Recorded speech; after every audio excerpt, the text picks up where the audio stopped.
Hello my friends, I hope you're doing great. Straight away I want to clarify some of the information coming from the front lines. For example, some of the pro-Ukrainian sources are saying that Ukrainian forces have pushed Russian troops out of the southern part of Plavny on the Zaporizhia axis. The armed forces of Ukraine have cleared Russian forces from positions in South Plavny. So here's the Plavny village. Well, actually, Ukrainian troops partially went there, some of the small infiltration groups, but speaking about the continuous liberation of this territory, well, actually, I don't have proofs, guys. I don't have the presence of the Ukrainian infantry groups beyond Plavny, so the southern outskirts or close to Kamensk.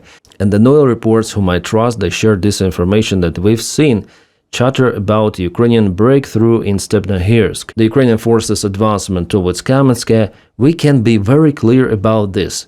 There is no such thing happening there. There is no breakthrough, only localized fighting. Since Ukraine reversed Russian gains in July, there is a stalemate with AFU focusing elsewhere. So there is no advancement, like some of the channels are saying. Yeah, maybe said to her, but this is the current situation as it is. We have to say about it, like there is no breakthrough or something. But Ukraine gradually advances towards Kamensk, all right? And Russian channels, Russian military bloggers, they're also saying about it. But it's not a breakthrough, all right? So this is what is happening according to the Russian point of view. So Ukraine continued to press Russian troops, and Plavny is in a gray zone. Partially, I guess, liberated. Here it's hard to zoom in. It is understandable that Russia lost the initiative, and maybe Ukraine is preparing some of the future assault operations, counterattacks, but for now the situation is the standstill for several weeks already. Okay, so there is no breakthrough happening. This Russian channel would tell about it, I am sure. Maybe less territorial gains, Ukrainian advancements with just the gray zone, but they will tell about it, as well as Majakovsk 3 analyst, and I also subscribe for his media, and you may check out his map in the video description right below. I mean the link for his Twitter, and there you may find the map.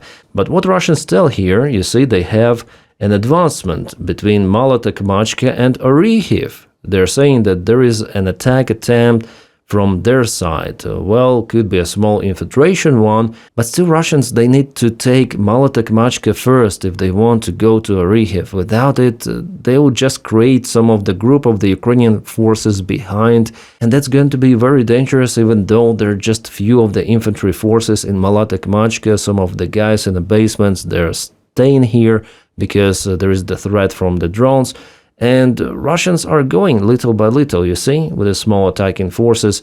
But I bet that this attack has already been flatlined by Ukrainian drone operators. Yeah, guys, do you like this thumbnail? Yeah, I have another channel, it's called Captain Dennis. You may find it in the video description right below. And there I film this kind of the stuff and something else, vlogs, blogs, like about everything. I call it a trash content because I don't have limits there. So if you want to see me talking not just about the war in Ukraine, but about something else, including United States politics, and not only, you may follow me on Captain Dennis.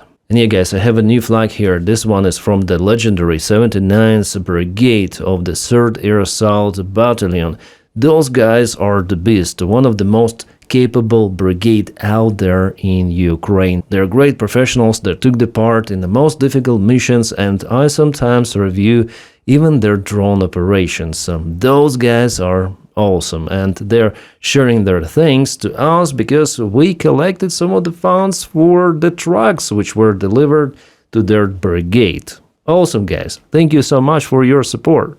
Alright, now let's go back to the Russian maps, because the situation for them, as they show themselves, is not looking great in Leman direction. I've told you about it, I think, a couple of days ago, about the Ukrainian movement and the threat for the Russian forces to be basically trapped in all of those villages if Ukraine is successful in advancing towards Shidrigolova.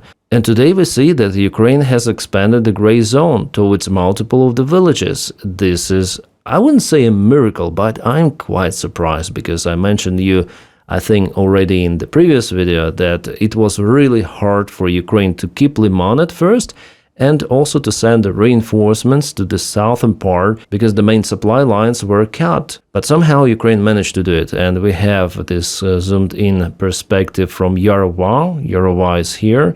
plus the expansion of the gray zone, which gives more buffer area before Svetohirsk, and here is the main road that Ukraine uses for supplies of this region, and Leman included. And of course in Drobyshevo, the fight is ongoing for the settlement, also Ukraine goes to Stavki. Well, Russians, they'll have to decide whether to send more reinforcements here to this direction or to basically start the withdrawal of the forces from the western flank of Shadrihilva. Without it, they gonna lose the forces, lots of the infantry. Well, not just the infantry, but some other equipment too. Fantastic, great news. But for example, in Kramatorsk and Slavansk direction, Russia has an advantage moving from the eastern flank. Well, they put Alexandrovka to the red zone. It is in a gray zone. Also, they show the Ukrainian counteroffensive. Well, this is the Leman direction, actually. Leman is more to the north here, and here Ukraine has an advantage. But more to the south, of course, Russia moves with the small attacking forces. There are lots of the villages, including the Rai Alexandrovka, so they might go with the small attack attempts and accumulate forces in those smaller villages and later on move forward. Yeah, I'm sorry for showing you with this color, but the pink color or the red one, well, it's also visible, yeah, so I may show with this color. So this year I expect Russia to move after all to reach this river, and they will be very close to Slavyansk. And in the southern direction, they're gonna be like very close to Kramatorsk, and the next year there's going to be a battle for two of those settlements, which might go for the next 2 years. Well, of course, there could be like the new mobilization in the Russian army. According to the rumors, Russia wants to mobilize around 800,000 soldiers. Some say 1 million, some say 500,000. But anyways, the number matters, and Russia may try to infiltrate even more with those attack attempts. Infiltration flag operations, in some of the cases, not just the flag operations. So mobilization in Russia is almost imminent. Experts are not arguing about the start of mobilization, they just wonder when it might happen. It is the matter of time. And today even Ukrainian President Zelensky mentioned that Russia will block borders, Russia will mobilize men from the streets, well, actually as Ukraine does. And this is the Russian drone already in Slavansk, you see. They're hunting, first of all, Ukrainian military, but sometimes also civilians. They hunt civilians in Kherson mostly. This is the Ukrainian truck, which is carrying some of the personnel, yeah. Yeah, those soldiers were running away, but for some it was kind of late. So the situation is already similar to what it was in Pokrovsk before. And how Russian drones were striking Ukrainian forces closer to the front lines and then further away. But since that time, the operational range of the drones has been increased significantly. Also, Russia has lots of the fiber optic control drones. That's why they're hitting Ukrainian forces already in Slavyansk. This is the main danger. So it expands the kill zone, making forces of actually both of the sides to hide in the basements, in the buildings. That's the only variant of how to survive those attacks. You just cannot stay open air, especially daytime. Yeah, this situation shows that there is the electronic warfare on this vehicle, but sadly it didn't help. Maybe it was the fiber optic control drone, because I don't see any sort of the distortions at this distance. Probably it was really fiber optics. And one more from the same place, you see, this vehicle was hit by the Russian drone, and one more vehicle probably was sent for evacuation. And those are the civilian cars. They went off, and this one was hit. Yeah, so our guys like 69th Brigade, they always require those trucks, and thank you guys for helping, not just with my fundraise, but also with Jake Bro, Anna from Ukraine, like everyone, Special Kherson Cat, Kellen Robertson, Artillery, like everyone who is collecting for the trucks or some of the supplies, I don't know. Please, guys, if you have this opportunity, support our guys who are out there. But after all, Ukraine has an advantage in middle-range strikes, for example, like there was the strike on the gas station, which is really close to the road 280 that goes to Crimea, and the result of the kabooms, it is devastative. Ебали машину вот прям перед нами буквально.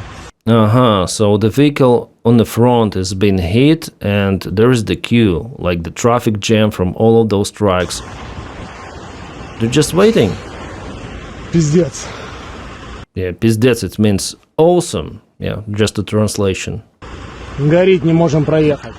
It is burning, we cannot proceed. And this is the perfect condition for Ukraine to finish off the rest of the trucks. Через огонь ебашут пацаны. He says one way, then another way, we're just waiting. Все знали, на что идем. This is the interesting saying he just said, like, we all knew the risks. We all knew where we are going. Yes, there is a huge risk for the Russian truck drivers. I wouldn't recommend to go to Crimea or to occupied regions of Ukraine. It doesn't worth it. Even signing contract with the Russian army will give your family potentially more money. But here, just for the contract, they will pay you 3 or 4 times more. But the result could be the same as for the Russian soldiers on SMO. So it doesn't worth the risk. Stop.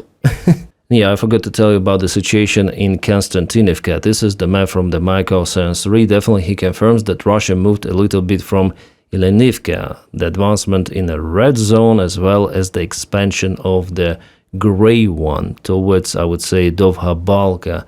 Yeah, there is the presence of the multiple small Russian infiltration groups, but for the Russian army to take the ground firmly, they'll have to waste enormous amount of the troops.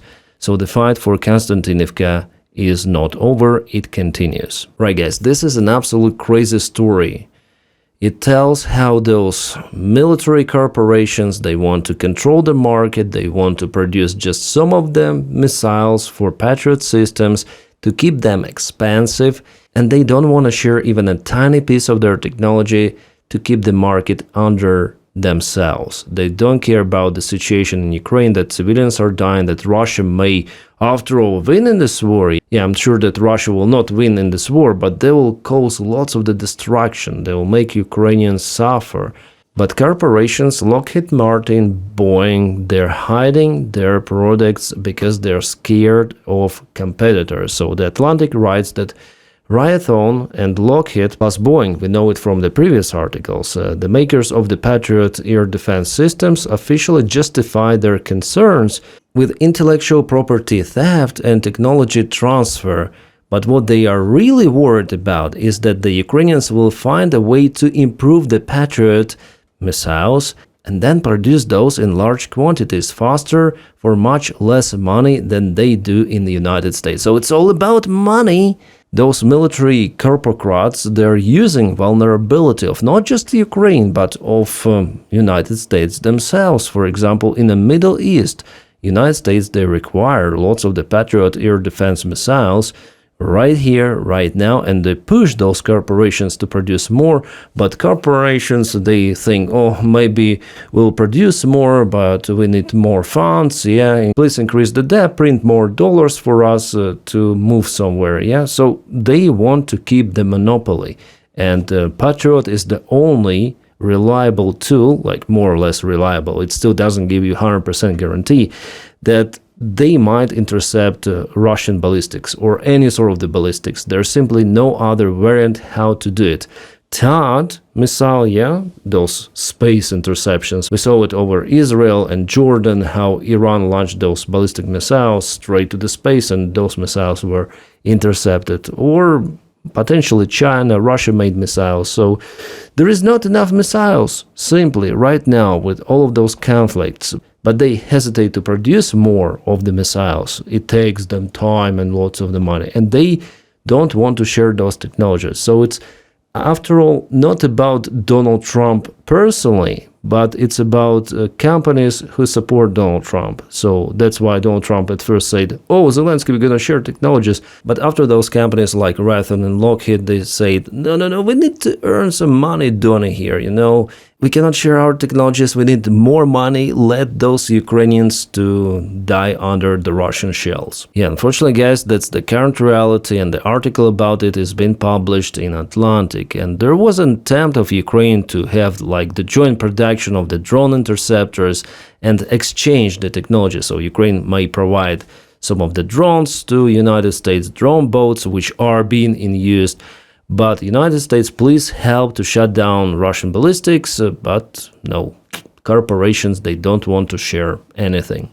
Well, you might say that Ukraine is developing its own ballistic missile interceptor, but it's based on the old technology from the Soviet Union S-300 system, a little bit upgraded, and we don't know yet about the effectiveness of that missile. Sometimes you have to spend years of the usage of the missile to upgrade it. Well, Ukrainians, they're doing everything very fast, so I just hope that frame missile will fly and will do the job as well as PAC-3, but it seems like PAC-3 could be in a way better, at least for now, with all of those long-term investments. And yeah, for Ukraine, it would be very difficult to alone produce, design Freya, but the plan is for 2027 to produce those missiles, and Russia has still this window to strike Ukraine really hard, and that's what they do regularly. Like last night, Odessa was hit, Kiev also, and it's terrible what is happening. It has never been such a difficult time to fight against Russian missiles. But at the same time, this Atlantic article says that Ukraine continue to receive data from the CIA and military intelligence of the United States of America about the locations of the Russian targets. That's good. But if we speak about business, as usual, yeah, there's the huge problem. And I guess it's not just for Ukraine, it's for entire allies of the United States of America. Monopoly really might hurt even the own country military. Bro, what the hell is this? That's the shame, bro. Oh, come on. A Taiwanese drone loses elevator during demonstration flight for president. Jeez, that's really a shame. Well, the drone looks great. Yeah, but what is this? Come on. You are a nation that produces tiny little components, nanochips. Produce normal drones. Yeah, after all, it was just a demonstration flight, not a military mission. I wonder what happened to the drone. Did it crash or not? Well, according to the military, the malfunction did not affect the UAV's flight. So it's kind of redundant, yeah? It may fly even without elevator, or just with the one part of the elevator. Well done, well done. And Taiwan, by the way, it wants to produce roughly 200,000 drones till 2030 to counteract the potential Chinese intervention into the island. Well, we'll see how it goes, but 2030, it's kind of far away, 40 years. And I'm sure that Taiwan is cooperating with the Ukrainians. I guess a very terrible case. This guy, who was a kid a few years ago, Mustafa Alexander Yuryevich, who used to live in Krinky, occupied territory for now, he was actually kidnapped by Russian soldiers, and he was converted into Z Patriot. Now he thinks that he is Russian, but he is Ukrainian. Then the war had started, he was 15 years old. Now he is 19, and he joined the Russian army. And he was found because of some of the images leaked to the internet. He was wounded because this car, Lada, was hit, and he was maybe a driver or not, I'm not sure. But the fact is the fact, Russia occupies Ukrainian territories and they brainwash people. They force them to be Z patriots, and young brains, they tend to believe all of this bullshit propaganda, and they join the Russian army. So basically Ukrainians are fighting against Ukrainians, and some of the Ukrainians, like this guy, they're brainwashed that hard that they support Russia. And this is the big tragedy of the war. So when we speak about the kids who were kidnapped by Russia, stolen kids, many of them are no longer kids, and they've been brainwashed also in Russian families. Ukrainian kids were adopted by many of those, and basically they're grown up like Russians. The Ukrainian identity is being erased. Alright guys, that's all what I want to tell you in this video, and stand by for more updates. Guys, if you can, you may support my job on Patreon. The link for it is in the video description right below, or press button join to join YouTube membership. And that's how you support and make my job possible on the channel. You're awesome, you're superb. Also, don't forget to press your like to this video and subscribe to the channel. We are on the way to reach 1 million subscribers, hopefully this year. Well guys, anyways, I wish you all a peaceful sky wherever you are, and have a great time.